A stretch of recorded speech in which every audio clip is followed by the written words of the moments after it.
Hello friends, ಮತ್ತೊಮ್ಮೆ ನಿಮ್ಮೆಲ್ಲರಿಗೂ ಅನು ಚಾನಲ್ಗೆ ಸ್ವಾಗತ. ಇವತ್ತಿನ ವಿಡಿಯೋ ನಿಮ್ಗೆಲ್ರಿಗೂ ಖಂಡಿತ ದಿನನಿತ್ಯದ ಜೀವನದಲ್ಲಿ ಉಪಯೋಗ ಆಗುತ್ತೆ. ವಿಡಿಯೋನ ಸ್ಕಿಪ್ ಮಾಡದೆ ಲಾಸ್ಟ್ವರೆಗೂ ನೋಡಿ. ಖಂಡಿತ ವಿಡಿಯೋ ಯೂಸ್ಫುಲ್ ಆಗಿರುತ್ತೆ. ವಿಡಿಯೋ ಇಷ್ಟ ಆದರೆ ಒಂದು ಲೈಕ್ ಮಾಡೋದನ್ನ ಮರಿಬಾರ್ದು. ಇವತ್ತಿನ ವಿಡಿಯೋ ಏನಪ್ಪ ಅಂದರೆ, ಸಾಧಾರಣವಾಗಿ ಎಲ್ಲರ ಮನೆಯಲ್ಲಿ ಸೊಳ್ಳೆ ಕಾಟ ಅಂತೂ ಇದ್ದೇ ಇರುತ್ತಲ್ವಾ.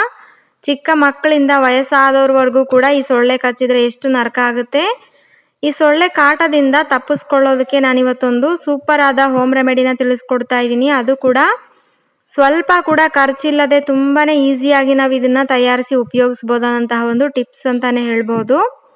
ಮತ್ತೆ ನಮಗೆ ಸೊಳ್ಳೆ ಕಚ್ಚೋದ್ರಿಂದ ನರಕ ಅಷ್ಟೇ ಅಲ್ಲದೇನೆ, ಸೊಳ್ಳೆ ಕಚ್ಚೋದ್ರಿಂದ ಹಲವಾರು ರೋಗಗಳು ಬರೋದಕ್ಕೂ ಕೂಡ ಕಾರಣ ಆಗುತ್ತೆ ಅಂತ ನಿಮಗೂ ಕೂಡ ಗೊತ್ತಿರ್ಬೋದಲ್ವಾ. ಅದಕ್ಕೋಸ್ಕರ ಖಂಡಿತವಾಗಿ ಈ ಒಂದು ಖರ್ಚಿಲ್ಲದ ಟಿಪ್ಸ್ ಅನ್ನ ನೀವು ಕೂಡ ಬಳಸಿ ನೋಡಿ. ನಂತರ ರಿಸಲ್ಟ್ ಹೇಗಿತ್ತು ಅಂತೇಳಿ ಕಮೆಂಟ್ ಮಾಡಿ ತಿಳಿಸೋದನ್ನ ಮರಿಬಾರ್ದು. ತುಂಬಾನೇ ಎಫೆಕ್ಟಿವ್ ಆದ ಟಿಪ್ಸ್ ಆಗಿರುತ್ತೆ. ಅದು ಬಂದ್ಬಿಟ್ಟು ನಾವು ತಯಾರಿಸೋದು ಸಾಸಿವೆ ಇರುತ್ತಲ್ವಾ, ಕೇವಲ ಒಂದೇ ಒಂದು ಚಮಚ ಆಗುವಷ್ಟು ನಮಗೆ ಸಾಸಿವೆ ಮಾತ್ರ ಸಾಕು. ಸಾಸಿವೆ ಎಲ್ಲರೂ ಮನೇಲಿ ಇದ್ದೇ ಇರುತ್ತಲ್ವಾ, ಅಡುಗೆಗೆ ಖಂಡಿತ ಬಳಸ್ತೀವಿ. 1 ಟೇಬಲ್ ಸ್ಪೂನ್ ಆಗುವಷ್ಟು ಸಾಸಿವೆನ ತಗೊಂಡು ಕ್ರಷ್ ಮಾಡ್ಕೊಳ್ಳಿ.